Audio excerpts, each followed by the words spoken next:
हज़रत अक़दस हज़रत मौलाना तारिक जमील साहब के बेटे आसिम जमील की डेथ हुई और एक बड़ी सबको फ़िक्र लाहिक हो गई कि ये कैसे हो गया, क्या हो गया। जो हज़रत का जो बेटा है ये बचपन से ही किसी दिमागी बीमारी में मुब्तला था और इलाज भी हो रहा था। हज़रत जो ज़िम्मेदारियाँ एक बाप की होती हैं वो औलाद के लिए वो ज़िम्मेदारियाँ पूरी करने में लगे हुए थे, लेकिन ज़ाहिर है कुछ चीज़ें अल्लाह की तरफ से होती हैं, इंसान उसमें बेबस होता है। सबसे पहले तो हम दुआ करते हैं अल्लाह ताला उसकी मग़फ़िरत फ़रमाए और हज़रत अक़दस हज़रत मौलाना तारिक जमील साहब और उनके तमाम लवाहिकीन, बेटे की वालदा जो थी उनको भी और भाइयों को अल्लाह सब्र जमील की तौफ़ीक़ अता फ़रमाए।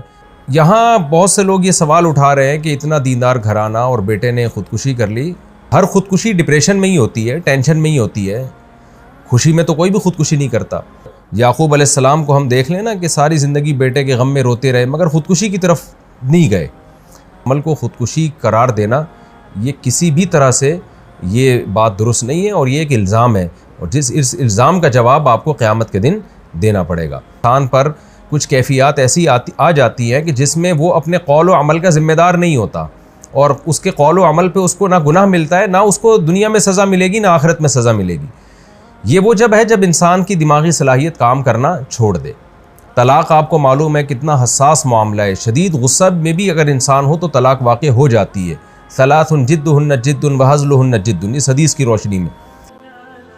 मुफ्ती तारिक मसूद के बयानात के लिए मुफ्ती साहब के ऑफिशियल चैनल मुफ्ती तारिक मसूद स्पीचेस को सब्सक्राइब करें। बिस्मिल्लाहिर्रहमानिर्रहीम नहमदुहु व नुसल्ली अला रसूलिहिल करीम। गुज़श्ता रात एक बहुत ही अफसोसनाक वाक़या पेश आया। हज़रत अक़दस हज़रत मौलाना तारिक जमील साहब के बेटे आसिम जमील की डेथ हुई और एक बड़ी सबको फ़िक्र लाहिक हो गई कि ये कैसे हो गया, क्या हो गया।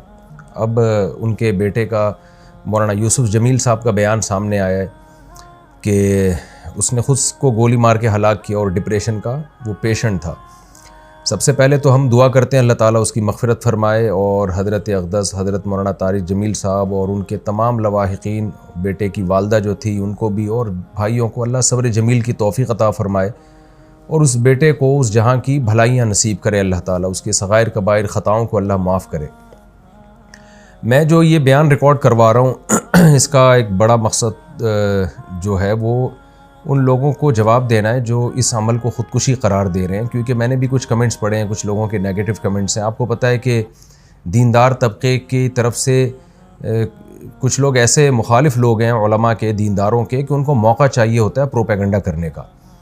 हमारे यहाँ ये बात मशहूर है अल्हम्दुलिल्लाह, हमारे यहाँ दीनदार तबका चाहे उलमा का हो, कुर्रा हज़रात का हो, हाफिज़ों का हो, अल्हम्दुलिल्लाह उनमें ख़ुदकुशी का रेशो ना होने के बराबर है, उनके घरों में भी और उनके ख़ुद उनमें भी कोई भी ख़ुदकुशी नहीं करता।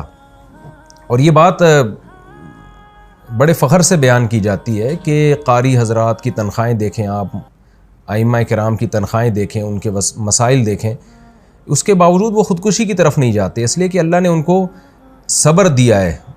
और याक़ूब अलैहिस्सलाम को हम देख लें ना कि सारी ज़िंदगी बेटे के गम में रोते रहे मगर ख़ुदकुशी की तरफ नहीं गए। तो यहाँ बहुत से लोग ये सवाल उठा रहे हैं कि इतना दीनदार घराना और बेटे ने ख़ुदकुशी कर ली।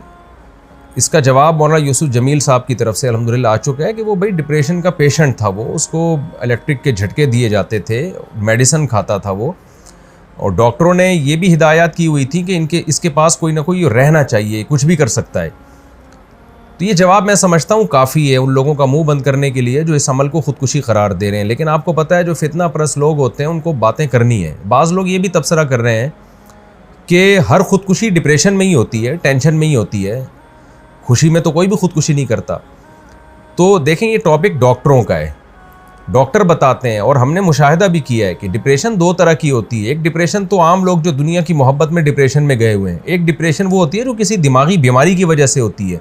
इसमें दीनदार लोग भी मुब्तला हो सकते हैं और इसका इलाज ये नहीं है कि उसको सब्र की तलकीन की जाए, इसका इलाज मेडिसिन होती है, दिमाग में कुछ केमिकल आगे पीछे हो जाते हैं। ऐसे बहुत सारे पेशेंट हमने अपनी ज़िंदगी में देखे हैं, बहुत अच्छे लोगों को जिन्होंने बड़ी बड़ी टेंशनें झीली हैं, बर्दाश्त की हैं, लेकिन वो बैठे बैठे डिप्रेशन में चले जाते हैं, मेडिसिन लेते हैं तो सेट हो जाते हैं। वो दिमाग के कुछ केमिकल हैं जो आगे पीछे हो जाते हैं, यही वजह है। और ये नई बीमारी नहीं है, सदियों पुरानी बीमारी है। यही वजह है कि उलमा किराम ने ये मसला तलाक़ के मसाइल में बयान किया और कत्ल क़िसास वग़ैरह के मसाइल में बयान किया कि इंसान पर कुछ कैफियत ऐसी आ जाती हैं कि जिसमें वो अपने कौल व अमल का ज़िम्मेदार नहीं होता, और उसके कौल व अमल पे उसको ना गुनाह मिलता है, ना उसको दुनिया में सज़ा मिलेगी, ना आखिरत में सज़ा मिलेगी।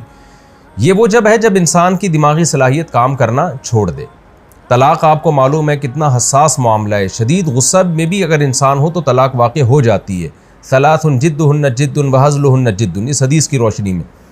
लेकिन उलमा ने बयान किया कि अगर कोई डिप्रेशन का पेशेंट है और उसके पास क़राइन है और वो उसका दिमाग सही काम नहीं कर रहा, ऐसी सूरत में वो बीवी को 100 तलाक़ें भी दे देगा तो नहीं होंगी, इसलिए कि उसका दिमाग ही काम नहीं कर रहा है ऐसे मौके पे। तो जब तलाक़ जैसे मसले में हम उलमाए किराम आज से सदियों पहले एक स्ट्रेस और डिप्रेशन का मरीज़ जिसका दिमाग काम करना छोड़ दे, उसके इस अमल को तलाक़ करार नहीं देते। वो ज़बान से कुफ्री या कलिमात अगर ज़बान से निकालेगा तो वो काफिर नहीं होगा। हालांकि कुफ्र तो मजाक में भी अगर आप कुफ्री या कलिमात ज़बान से निकालते हैं तो आप काफिर हो जाते हैं, लेकिन इतना बड़ा जुर्म भी माफ़ कर दिया अल्लाह ताला ने अगर उसका दिमाग काम नहीं कर रहा। तो ऐसे ही खूब समझ लें कि ऐसा डिप्रेशन का मरीज़ अगर किसी को कत्ल कर देता है या अपने आप को कत्ल कर देता है तो वो ना दुनिया में मुजरिम है, ना अल्लाह के यहाँ वो मुजरिम है।